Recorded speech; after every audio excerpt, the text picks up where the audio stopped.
Hari ini saya melakukan coaching ya Bu, izin Bu Ineke. Waalaikumsalam Bu Indah.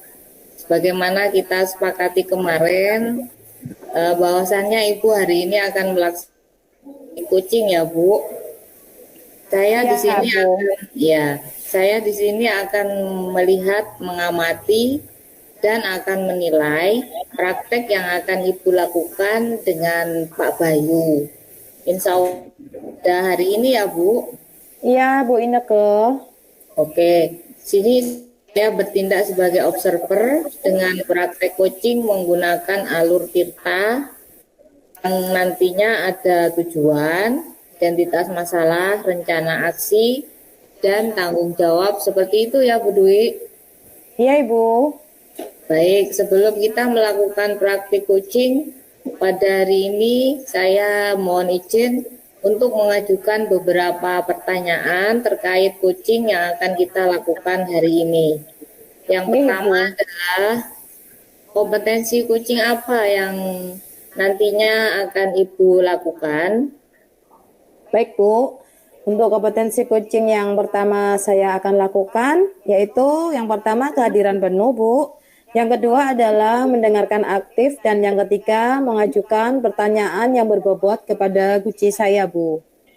Baik, jadi yang pertama adalah kehadiran penuh, kemudian yang kedua mendengarkan aktif, kemudian ketiga mengajukan pertanyaan berbobot pada coach, begitu ya Bu ya? Iya Bu Ineke. Ya baik, kompetensi yang ingin dikembangkan bisa dilakukan dengan baik dan maksimal ya Bu. Iya Bu. Kemudian pertanyaan yang kedua, kompetensi mana yang secara aktif dan spesifik yang akan Ibu lakukan? Untuk kompetensi spesifiknya, yaitu saya akan mendengarkan aktif, kemudian akan mengajukan pertanyaan-pertanyaan yang berbobot kepada coach saya Bu. Jadi ada dua kompetensi ya Bu, yaitu mendengarkan secara aktif dan mengajukan pertanyaan yang berbobot, begitu ya? Iya Oke. Bu. Yang ketiga, indikator dari tujuan pengembangan dari proses coaching hari ini apa Bu? Indikatornya, yaitu saya ingin coach saya mendapatkan solusi, dapat menyelesaikan permasalahan-permasalahan melalui langkah-langkah yang disampaikan oleh coach saya sendiri Bu. Itu indikator saya Bu. Baik, jadi indikatornya agar coach dapat menemukan solusi atas permasalahannya sendiri. Baik, Bu Dwi, hanya 3 pertanyaan yang saya ajukan. Semoga coaching hari ini bisa terlaksana dengan baik dan maksimal. Kemudian proses coaching ini bisa memberikan manfaat, kemudian memberikan pembelajaran yang tersirat di dalam percakapan coachingnya. Kalau begitu, Bu Dwi dan Pak Bayu bisa dimulai prosesnya. Silakan bisa dimulai, Bu Dwi dan Pak Bayu. Baik, terima kasih Ibu.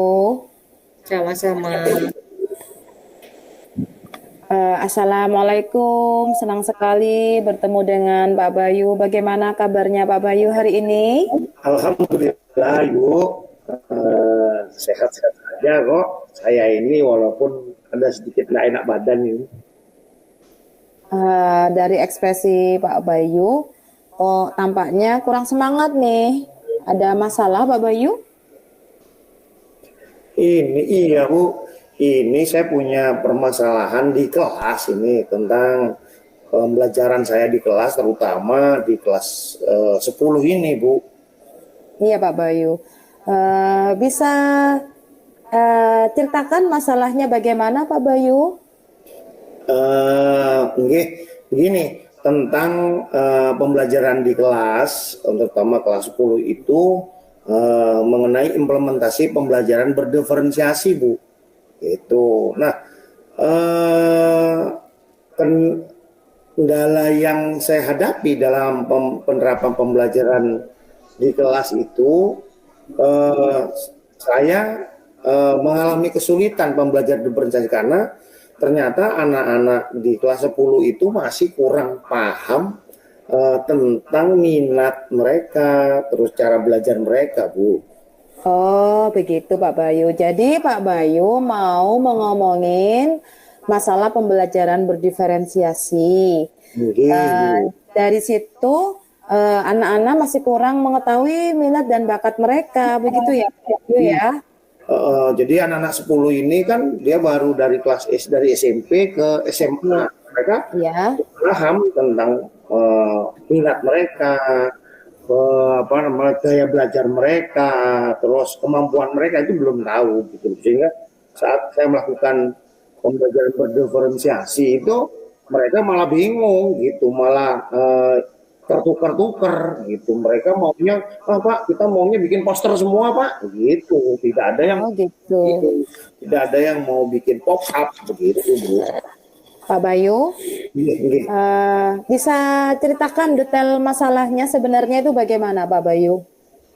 Jadi masalahnya gini, jadi kelemahan saya memang saat di kelas 10 ini kemarin-kemarin saya tidak melakukan tes awal atau tes diagnostik, Bu, Oh, sehingga gitu. karena saya tidak mengetahui itu saya langsung mengajar saja dan kemudian di dalam pembelajaran materinya enak, terus kemudian saat penugasan mereka bingung kenapa, karena saya ingin menerapkan pembelajaran berdiferensiasi tentang diferensiasi produk. Jadi anak-anak pikir saya si ini saya buat video, si ini saya buat poster, si ini akan membuat pop up kerajinan yang bertemakan tentang pembelajaran saya. Ternyata yang mengumpulkan dari 36 siswa cuma 2-3 orang saja karena mereka kebingungan, tidak bisa. Oh, begitu Nggak Pak bisa Bayu. ada buat video, nggak bisa. Karena apa? Ya itu tadi, Bu. Mereka tidak tahu ini, mereka gaya belajar mereka tidak tahu. Iya Pak Bayu, jadi yang menyebabkan karena mereka tidak mengetahui gaya belajar mereka ya Pak Bayu ya, Betul, betul, betul. sehingga dia tidak mengerti bagaimana cara melakukan tugas yang Pak Bayu berikan kepada Betul, mereka. Gitu ya Pak Bayu. betul. Iya. Pak Bayu, bagaimana sih kondisi ideal siswa yang Pak Bayu inginkan? Ya, ya terus terang yang saya inginkan anak-anak misalkan yang dia auditori, mungkin dia akan membuat video. Kalau Ya, anak-anak yang apa namanya, yang genetik itu dia membuat pop up misalnya begitu, Bu. Tetapi kelemahan saya itu di awal pembelajaran saya tidak melakukan tes diagnostik. asesmen. Betul, asesmen diagnostik saya tidak lakukan, sehingga ya ini akhirnya menjadi masalah gitu, Bu. Kalau cara menyelesaikannya bagaimana Pak Bayu? Karena ini sudah terjadi, Bu, ya, maka mungkin pada materi atau setelah ini saya akan mengetes melakukan asesmen diagnostik lagi untuk mengetahui cara atau gaya belajar Belajar mereka. mereka, begitu. Betul, gitu. Langkah-langkahnya Pak Bayu bagaimana? Untuk langkah-langkahnya?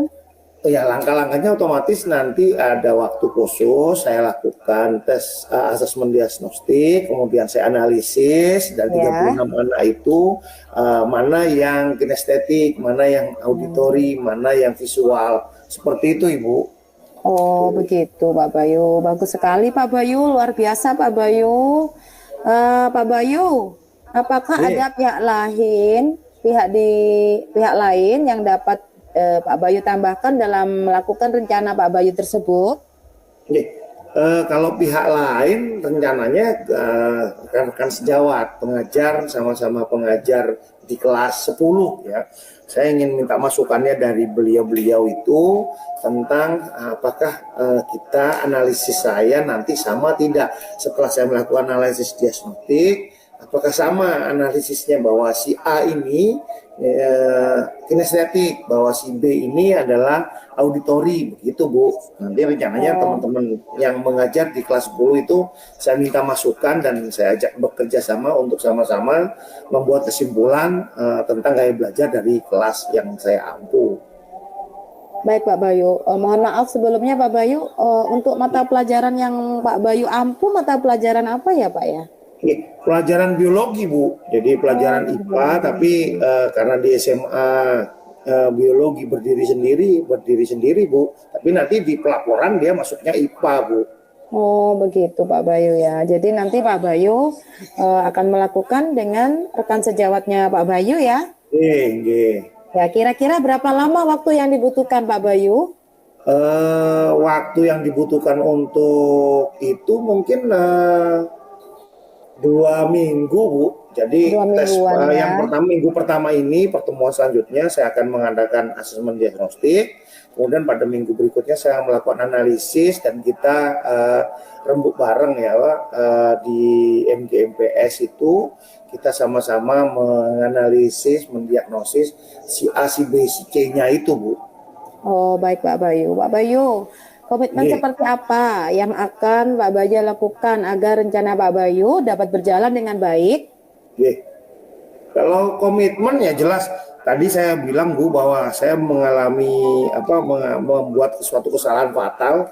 Saya tidak melaksanakan tes diagnostik, asesmen diagnostik awal sehingga langsung saya produknya saya tuntut akhirnya bermasalah. Jadi komitmen saya setiap awal pembelajaran bisa semester ataupun tahun ajaran saya akan melakukan analisis tes asesmen diagnostik. Oh baik Pak Bayu. Seberapa yakin Pak Bayu terhadap tujuan Pak Bayu yang dilakukan? Kalau masalah yakin, saya yakin sih Bu. Kalau pembelajaran akan berhasil jika kita melakukan asesmen diagnostik di awal. Tapi kalau diagnostik kita tidak lakukan, ya ini akhirnya kita tidak yakin bahwa pembelajaran kita bisa lancar, sukses tentang kemampuan anak-anak memahami materi, terutama dalam penugasan mereka akan sangat susah, ataupun dalam pembelajaran mereka kalau kita berikan media yang salah juga akan mereka susah Bu. Kalau yakinnya, saya yakin jika melakukan asesmen diagnostik maka antara 8 sampai 9 itu saya yakin berhasil Bu dalam pembelajaran saya. Baik Pak Bayu, jadi intinya Pak Bayu akan melakukan asesmen awal supaya nanti sesuai dengan kebutuhan belajar murid-murid Pak Bayu ya, begitu ya Pak Bayu ya. Betul. Kalau kita rating tuh Pak Bayu antara rating 1 sampai 10 Pak Bayu, kira-kira Pak Bayu ada di posisi berapa Pak Bayu? Kalau saat ini saya masih posisi saya karena mengalami kesalahan mungkin di bawah, mungkin 5 posisi saya, tapi insya Allah mulai materi selanjutnya saya yakin saya bisa sampai rating saya 9 Bu. Oh bagus Pak Bayu. Untuk gambar poin 9 itu Pak Bayu bisa digambarkan seperti apa Pak Bayu? Jadi pada materi selanjutnya saya pasti akan melakukan asesmen diagnostik dulu. Kemudian dari situ saya akan membuat materi pembelajaran, skenario pembelajaran yang berasal dari analisis asesmen diagnostik. Kemudian pembelajarannya sampai dengan nanti penugasannya itu pembelajaran berdiferensiasinya dari proses produknya itu saya rasa saya berjalan dengan lancar Bu. Itu jadi saya katakan 9, jika saya runtut insya Allah saya poin 9 itu dapat saya lampaui Bu. Baik, terima kasih Pak Bayu. Pak Bayu, nanti apabila semuanya sudah terlaksana, rencana Pak Bayu sudah terlaksana, kita lihat perkembangannya ya Pak Bayu ya. Nggih, bisa pada 3 atau 4 minggu yang akan datang, Bu. Itu saya Ya. laporkan kembali. Jadi kita lihat prosesnya ya Pak Bayu, tidak dengan instan Pak Bayu, begitu Pak Nggih, Bayu. betul. Pak Bayu, apakah ada hal lain untuk hari ini yang ditanyakan Pak Bayu? Saya rasa enggak sih, Bu. Cukup sudah jelas bahwa saya di sini memang tadi awalnya punya kendala, tapi sekarang alhamdulillah sudah terselesaikan. Untuk perasaan Mbak Bayu setelah kita berbincang-bincang hari ini, bagaimana perasaannya? Wah, perasaannya jadi lega, senang gitu, karena tadi di awal saya itu seperti memiliki permasalahan yang berat. Saya melakukan kesalahan fatal dalam pembelajaran. Ternyata panjenengan mensupport saya dan malah memberikan petunjuk untuk melakukan kebaikan di pembelajaran selanjutnya, Bu. Baik Pak Bayu, hari ini saya senang sekali mendengarkan cerita dari Pak Bayu. Semoga untuk selanjutnya kita masih bisa terus saling berbagi Pak Bayu ya. Nggih, Bu, ya. Ya, baik. Untuk kucing hari ini saya akhiri. Sampai sekian dulu Pak Bayu. Wassalamualaikum warahmatullahi wabarakatuh Pak Bayu. Waalaikumsalam warahmatullahi wabarakatuh. Baik, terima kasih kepada Bu Dwi Pak Bayu atas praktik kucingnya yang luar biasa hari ini ya. Mohon izin kembali, saya akan bertanya kepada Ibu Dwi. Kira-kira indikator apa saja yang menjadi pencapaian kompetensi yang diinginkan di kucing tadi, Bu Dwi? Indikator yang saya temukan dari hasil kucing kepada kucing saya yaitu yang pertama adalah kucing saya sudah menemukan solusi sendiri atas permasalahannya Bu yang dihadapinya. Ya, baik. Jadi berdasarkan yang saya amati tadi selama proses kucing yang berjalan dengan baik, di mana alur Tirta mulai dari tujuan, rencana aksi, tanggung jawab sudah terstruktur ya kalimatnya, dan pertanyaannya juga sudah sangat berbobot serta tidak membebankan. Kemudian pertanyaannya mengalir seperti percakapan sehari-hari ya Bu tadi Bu. Ya, alhamdulillah Ibu. Nah, kira-kira kompetensi apa lagi yang ingin dikembangkan berdasarkan dari hasil kucing yang barusan Ibu lakukan? Seperti yang sudah saya sampaikan ya Bu, sebelum kita melakukan coaching, yaitu yang pertama adalah kehadiran penuh, yang kedua adalah mendengarkan aktif, yang ketiga adalah mengajukan pertanyaan yang lebih berbobot lagi nantinya Bu kepada kucing saya Bu. Jadi menurut saya pencapaiannya sudah sangat baik untuk praktik coaching hari ini. Baik Bu Dwi dan Pak Bayu, terima kasih atas waktunya. Saya akhiri untuk perbincangan hari ini. Assalamualaikum warahmatullahi wabarakatuh. Waalaikumsalam warahmatullahi wabarakatuh. Bu Ineke, terima kasih Bu Ineke. Sama-sama.